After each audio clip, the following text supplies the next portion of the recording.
Everybody wants to die young as late as possible. As famously said by Sir Ashley, human anthropologist, he did give us away a magic elixir, which is the notion that how do humans achieve longevity through playing sports. There was this famous study done back in Copenhagen called as Copenhagen Art Study, covering about 8,500 individuals spanning between the age of 25 till about 93 over a period of 25 years, and it revealed shocking facts. People who were indulging in racket sports added life expectancy of about 6 to 10 years compared to those who did not, and people who were playing soccer, football add about 5 to 7 years of added life expectancy. Coming to cycling, jogging, gymnastics, anywhere between 2 to 4 years and nothing less. So though this is not very relevant to our population, we are in a different demographic and social setting, we understand that, but what it gives us away is the fact that regardless of the demographic and social setting, playing sport gives us a lot of benefit when it comes to living longer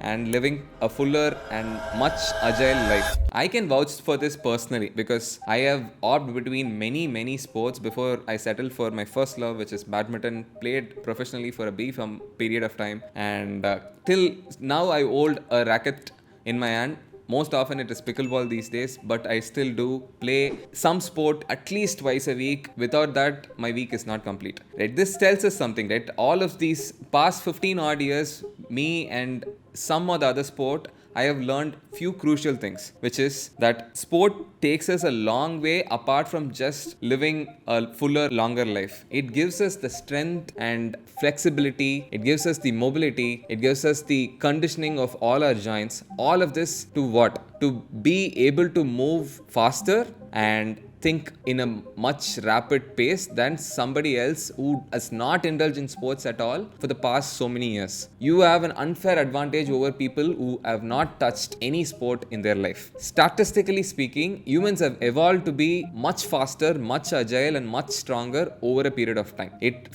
got formalized in the form of Greek Olympics back in 400 BC. Till date, till 2024 Olympics, humans have evolved at a much rapid pace than we can wrap our heads. To give you an example, 1904 full marathon clock time was about 3 hours 28 minutes. Flip to today, world record by Mr. Kevin from Kenya is about 2 hours and 28 seconds, if I'm remembering it right, but around 2 hours, right? There's a huge difference between a 3 hour 30 minute and a 2 hour clock. So what has changed? Yes, the tracks have changed. Yes, the technology through which you measure things have changed. Yes, the Nike movement happened. All of that happened, but still it says a lot about how humans have evolved in terms of what to eat, how to recover, how to train. To put it down in a very clear manner, sports and longevity goes hand in hand. Playing a sport means a lot more than just playing out there. It adds up a lot of years to our life, which is clear by now. Imagine you are falling off and you would want your brain to react quickly and grab onto something on your way to prevent the blow to your hip. If you have been playing a sport in your 20s and 30s and have been consistent with it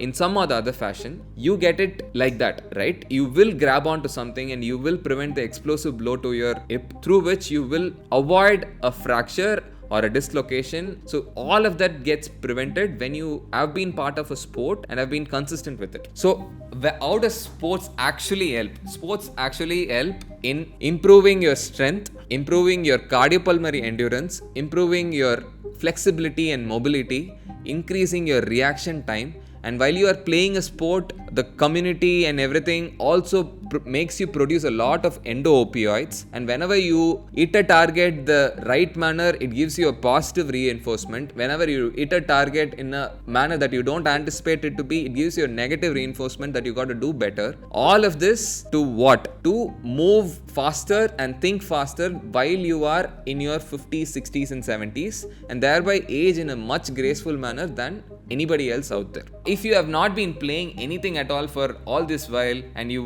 want to get started somewhere and you have never liked a gym environment or a close environment where there are free weights and barbells and things that you have to lift just for the heck of it, just for getting that six pack, just for getting few push-ups on the ground, sport is the best pick. So if you are in your 20s to 40s, if you are in your young adulthood, you got to pick up something of high intensity.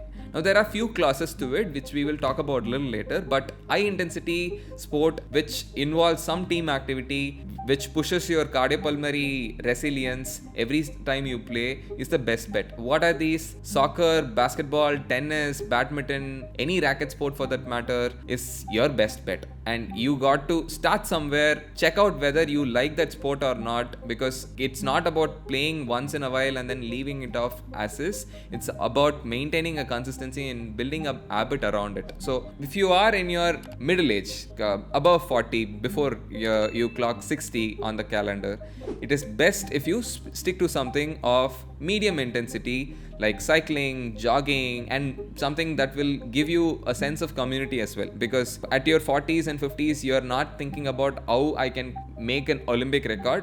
There is nothing wrong about thinking that, but most people don't, right? There is a longer runway for people who are starting at 20 than who are starting at 40s. For that matter, it's best to stick with things that are more sustainable, like an hike or a running club or a jogging club or a swimming session, HRX workouts, all of these functional training. These things would make you feel like you are part of community. At the same time, it will give you the mobility and flexibility and endurance that is required for you to live longer. Now, if you are in your 60s, it's best to stick with something of light intensity, right? Like what? Always gentle walks and your gentle swims are on the card. If you have already been playing a sport, you can continue to play it. There is nothing wrong about you playing tennis in your 60s. There is all the more reasons for you to play when you are at your 60s than ever before, right? So that is that. So anything that is cognitively stimulating, anything that makes you think and respond is going to be your best bet. Yes, carom gets classified as a sport. Yes, chess would get classified as a sport, but the thing is, you got to do this, which is cognitively stimulating. At the same time, you can also dip your feet in a swimming pool, get that lap across the pool at least 4 or 5 times over a period of about an hour. At this point in time, you are not thinking about setting a world record, but it is for yourself and you to get better and feel better. While you are clocking a session like that, with any sport, you secrete a lot of endo-opioids, you secrete a lot of brain-derived neurotropic factors. All of this applies for everybody across all age groups, right? This will make you feel rejoiced while you are playing the sport at the end of the session. There is something which is very commonly talked about amongst the running community. It's called as runner's high, which is basically having accomplished, let's say, a 5-kilometer run, post which you get the vasculature just open up and your endo-opioids just open up, that you have just clocked a 5-mile run and your brain is giving you a lot of dopamine and endo-opioid kick, which makes you feel very resilient towards pain and increased threshold towards anything that is emotionally shaking otherwise, right? Imagine, right? It's a Sunday morning, about 6 a.m. You just went out, sun rays on your face, and you clocked 5-kilometer over a period of about 45 minutes, still fine, no world record, but you still feel really, really good about yourself, and the rest of the day is going to be much pleasant and much rewarding and much exciting than somebody who did not do it. It could be running for somebody, it could be badminton, or it could be something else for somebody, but the point being, if you indulge in an activity which is like this, the common rewards apply to all. So that is that. Now, as much as playing is important, recovering from a play is also important. How do you recover from it? You can't overdo the activity. There are different thresholds for different individuals depending upon where they are starting to play.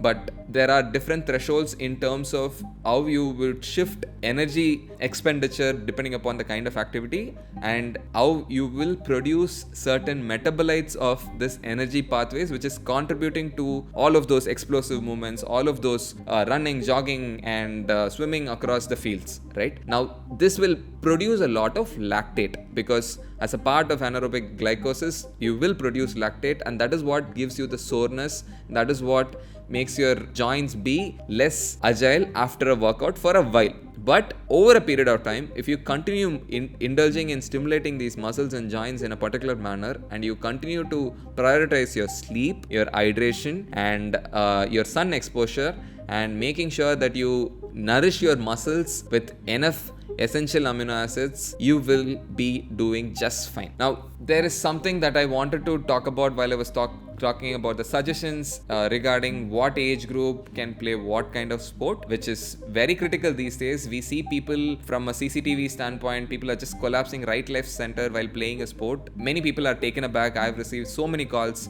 in the past few months regarding I just picked up a badminton racket, I've been playing, I just saw this guy collapse while playing badminton. What should I be doing in order to prevent it? Should I not play badminton at all? No, it's not about the sport, right? Now, most often individuals who collapse add something called as hypertrophic obstructive cardiomyopathy. This is a genetic condition, and 1 in 500 has got this condition, right? Heart is dilated in such a manner that it has got a thick wall. Now, when you are having increased demand for supplying blood to the rest of the body, that comes with dancing, that comes with going on a run, that comes with playing badminton, you are putting your heart under strain. And at one point, because of this condition and thickened heart walls, the heart would not be able to sufficiently pump out blood even to itself, and the heart muscles start to give up because it is not getting enough blood, and without blood no nutrients get inside the muscle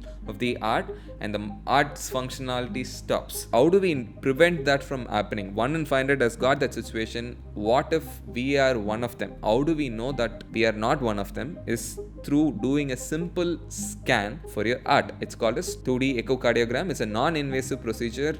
We put a probe on top of your chest wall and understand whether your heart functionalities are doing okay, whether are you pumping out enough blood at a given point in time, whether your walls are performing well, whether your heart chambers looks okay or not. So that is more important for people who have got a family history of dying young with a cardiac disease. What is dying young with a cardiac disease means? Anybody in the family who has died in less than 40 years of age because of a cardiac issue. All the more reasons for you to be screened very early, because you could be carrying out any of these genetic traits. Apart from these, 12-lead ECG and routine comprehensive blood test covering all the vital organs will give us an understanding whether you are in a good position to pick up a sport and play it in a consistent manner or not. Now, this is for screening and understanding how your body is today and how you are coping up with anything that you do in terms of sports in the later term. But how do you assess where you're headed? Now, if let's say you are in your 20s, you want to really progress in any of the sport, how do you even comprehend it, right? It's yes, there are on-track assessments. If you are running a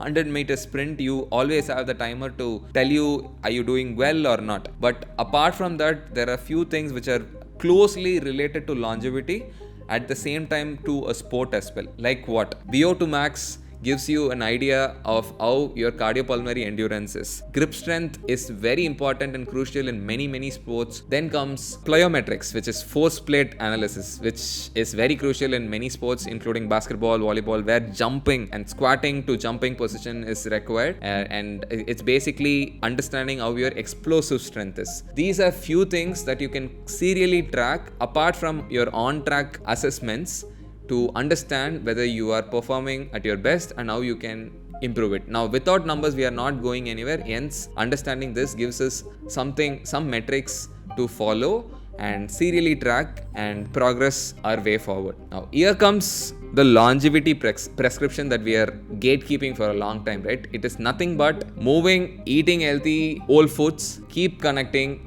and keep playing. Hi guys, this is Dr. Abhishek. I'm a medical doctor focused on longevity. Thanks for watching this video. For more such videos, please subscribe to PMX Health.